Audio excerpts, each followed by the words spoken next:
ओम नमः शिवाय। श्रावण मास महत्तम अध्याय 15। हरे कृष्णा, राधे राधे। श्रावण मास महत्तम के अध्याय 14 में भगवान शिव ने ब्रह्मा पुत्र सनत कुमार को नाग पंचमी व्रत का महत्तम सुनाया और साथ ही बताया कि किस कर्म की वजह से मनुष्य को सर्पयोनि मिलती है।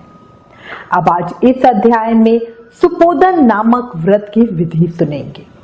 शुरू करते हैं। श्री सनत कुमार जी ने भगवान श्री सदाशिव से कहा, हे देवेश, मैंने नागों का यह आश्चर्यजनक पंचमी व्रत आपके श्रीमुख से सुना। कृपया अब आप मुझे षष्ठी के दिन किए जाने वाले व्रत के संबंध में बताइए।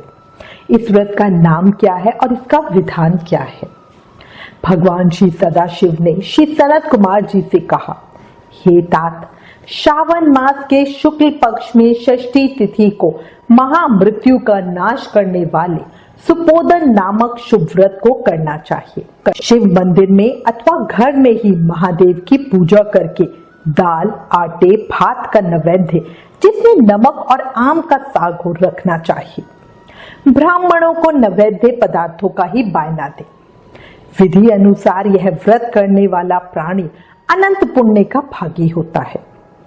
इस प्रकरण में लोग एक प्राचीन कहानी सुनाते हैं जो इस प्रकार से है। प्राचीन समय में रोहित नामक एक राजा था। काफी समय बीतने के बाद भी उसे पुत्र रत्न की प्राप्ति नहीं हुई। तब पुत्र प्राप्ति की इच्छा से उस राजा ने अत्यंत कठोर तप किया। तप के प्रभाव से ब्रह्मा जी राजा के सामने प्रकट हुए और बोले, हे राजा, तुम्हारे भाग्य में पुत्र नहीं है। ब्रह्मा जी की बात सुनकर राजा अब और अधिक कठिन तप में लग गया। पुत्र की लालसा में वह राजा अपनी तपस्या से जरा सा भी विचलित नहीं हुआ। ब्रह्मा जी दोबारा प्रकट हुए और राजा से कहा, हे राजन, मैंने आपको पुत्र का वर तो दे दिया है, लेकिन आपका यह पुत्र अल्पायु होगा। ब्रह्मा जी की बात सुनकर राजा तथा रानी ने सोचा कि अल्पायु पुत्र ही सही। एक तो उसकी प्राप्ति से रानी का बांझपन दूर हो जाएगा, दूसरा इस लोक में अपुत्र होने की निंदा भी मिट जाएगी। कुछ समय बीत जाने के बाद ब्रह्मा जी के वरदान से उन्हें पुत्र प्राप्ति हुई। राजा ने विधि पूर्वक उसके जात कर्म आदि सभी संस्कार किए। राजा रोहित तथा रानी दक्षिणा ने अपने पुत्र का नाम शिवदत्त रखा।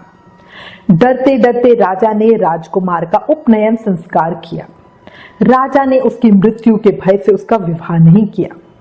जब राजकुमार 16 वर्ष का हुआ तो उसकी मृत्यु हो गई। ब्रह्मचारी पुत्र के मरने से राजा रानी दिन रात चिंतित रहते, क्योंकि जिस वंश में ब्रह्मचारी की मृत्यु हो जाती है तब उनका कुल खत्म हो जाता है और वह ब्रह्मचारी भी दुर्गति में पड़ जाता है।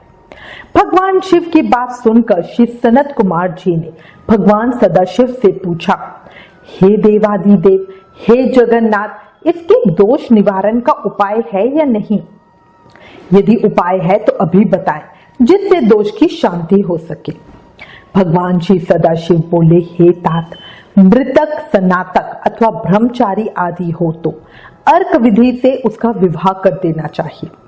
इसके बाद उन दोनों ब्रह्मचारी तथा पेड़ को मिलाकर देश, काल, गोत्र तथा नाम को कहना चाहिए और यूं कहना चाहिए कि मैं मरे ब्रह्मचारी की शांति के लिए नैसर्गिक व्रत करता हूँ। सर्वप्रथम सोने से अभ्युदिक करके अग्नि स्थापन कर आधार होम करके चारों व्याहतियों ओम भू, ओम भुवः, ओम स्वः, ओम मः से हवन करना चाहिए। इसके बाद व्रत अनुष्ठान के उत्तम फल पाने के लिए व्रतकर्ता को अग्नि तथा विश्व देवों का घी से हवन करना चाहिए। उसके बाद स्विष्टकृत होम करके अवशिष्ट होम संपन्न करना चाहिए। पुनः देश काल का उच्चारण करके हवन के बाद इस प्रकार बोले, मैं अर्क विवाह करूंगा। उसके बाद सोने से अभ्युदिक करके पीपल शाखा तथा मृतक की देह को तेल तथा हल्दी से लेप करके पीले सूत से विशिष्ट करे और पीले रंग के 2 वस्त्रों से उन्हें ढक दे। इसके बाद अग्नि स्थापन करें और विवाह विधि में प्रयुक्त योजक नामक अग्नि में आधार होम करें व अग्नि के लिए अज्य होम करें। उसके बाद चारों व्याहतियों से ओम भू, ओम भुवः, ओम स्वः, ओम महा बृहस्पति तथा कामदेव के लिए आहुति प्रदान करें। पुनः घी से स्विष्टकृत होम करके संपूर्ण हवन कर्म समाप्त करें। उसके बाद पीपल की डाली तथा मृतक के शव को विधि पूर्वक जला दें। मृतक अथवा म्रियमाण के निमित्त 6 वर्ष तक इस व्रत का अनुष्ठान करना चाहिए। इस अवसर पर 30 ब्रह्मचारियों को नवीन कोपनी वस्त्र प्रदान करना चाहिए और हस्त प्रमाण अथवा कान तथा लंबाई वाले दंड तथा कृष्ण मृग चम भी प्रदान करने चाहिए। उन्हें चरण पादुका, छत्र, माला, गोपी चंदन, पवाल मणि की माला तथा अनेक आभूषण समर्पित करने चाहिए। इस विधान से व्रत करने पर कोई भी विघ्न नहीं होता है। भगवान श्री सदाशिव ने श्री सनत कुमार से कहा, हे सनत कुमार, राजा रोहित ने इस विधि को ब्राह्मणों के मुख से सुनकर सोचा कि यह अर्क विवाह तो मुझे गौण प्रतीत होता है, मुख्य नहीं, क्योंकि कोई भी व्यक्ति मरे हुए को अपनी कन्या नहीं देता।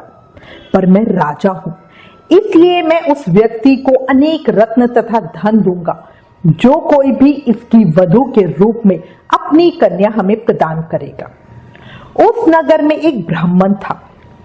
उस समय वह किसी दूसरे नगर में गया हुआ था। उसकी एक सुंदर पुत्री थी जिसकी माता की मृत्यु पहले ही हो चुकी थी। ब्राह्मण की दूसरी पत्नी भी थी जो ब्राह्मण की पुत्री के प्रति बुरे विचार रखती थी तथा दुष्ट मन वाली थी।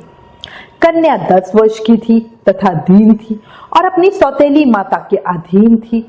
अतः सौतेली माता ने द्वेष तथा अत्यधिक धन के लालच में 1 लाख मुद्रा लेकर उस कन्या को मृतक राजकुमार के लिए दे दिया। कन्या को लेकर राजा के लोग नदी के तट पर शमशान भूमि में राजकुमार के पास ले गए और शव के साथ उसका विवाह करा दिया।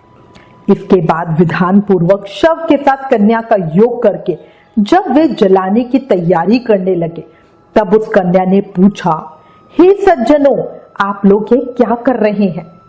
तब वे सभी दुखी मन से कहने लगे कि हम लोग तुम्हारे इस पति को जला रहे हैं। इस पर भयभीत होकर बाल स्वभाव के कारण रोती हुई उस कन्या ने कहा, आप लोग मेरे पति को क्यों जला रहे हैं? मैं जलाने नहीं दूंगी।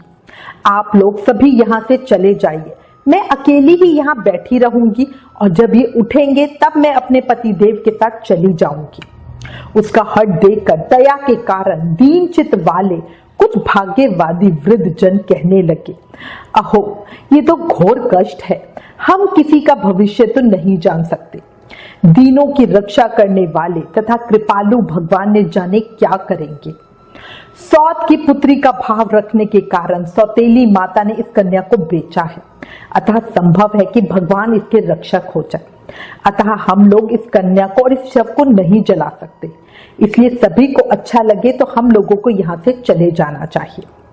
परस्पर ऐसा निश्चय करके वे सब अपने नगर को चले गए। बाल स्वभाव के कारण यह सब क्या है इसे ना जानती हुई भय से व्याकुल वह कन्या एकमात्र शिव तथा पार्वती का स्मरण करती रही।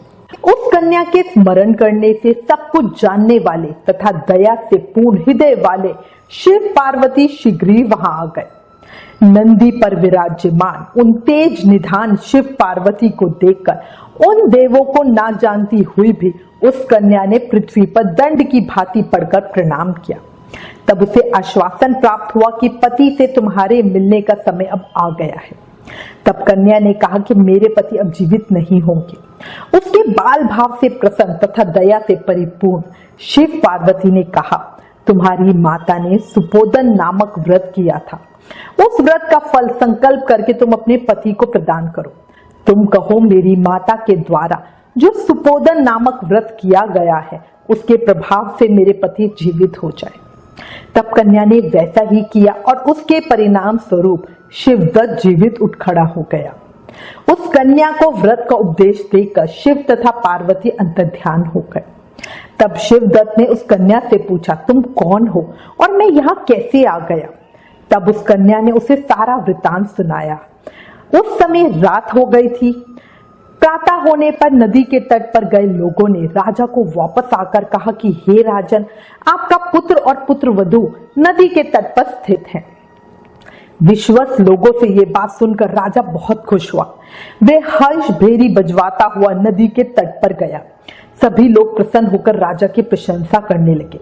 वह बोला, हे राजन, मृत्यु के घर गया हुआ आपका पुत्र पुनः लौट आया। इस पर राजा पुत्र वधू की प्रशंसा करने लगे और बोले, लोग मेरी प्रशंसा क्यों कर रहे हैं? प्रशंसा के योग्य तो ये वधू है। मैं तो भाग्यहीन तथा अधम हूँ। धन्य और सौभाग्यशाली तो यह पुत्र वधू है, क्योंकि इसी के पुण्य प्रभाव से मेरा पुत्र जीवित हुआ है।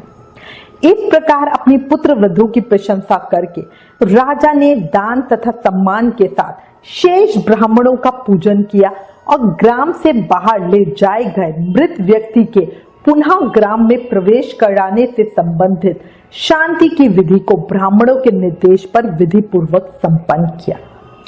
हे वत्स, इस प्रकार मैंने आपसे ये सुपोदन नामक व्रत कहा। इसे 5 वर्ष तक करने के अनंतर उद्यापन करना चाहिए। पार्वती तथा शिव की प्रतिमा का प्रतिदिन पूजन करना चाहिए और प्रातःकाल आम के पल्लवों के साथ चरु का होम करना चाहिए। साथ ही नैवेद्य तथा वाइन अर्पित करना चाहिए। मनुष्य यदि व्रत की बताई गई इस विधि के अनुसार आचरण करे तो वह दीर्घ जीवी पुत्र प्राप्त करके मृत्यु के बाद शिवलोक में जाता है।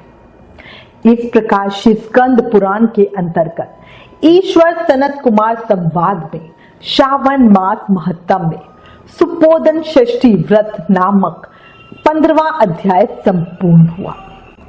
इस 15वें अध्याय के सुनने सुनाने से साधक को दीर्घायु की प्राप्ति होती है। एक बात कहते हैं, काल उसका क्या बिगाड़े जिसके सर पर हाथ हो महाकाल का, है ना।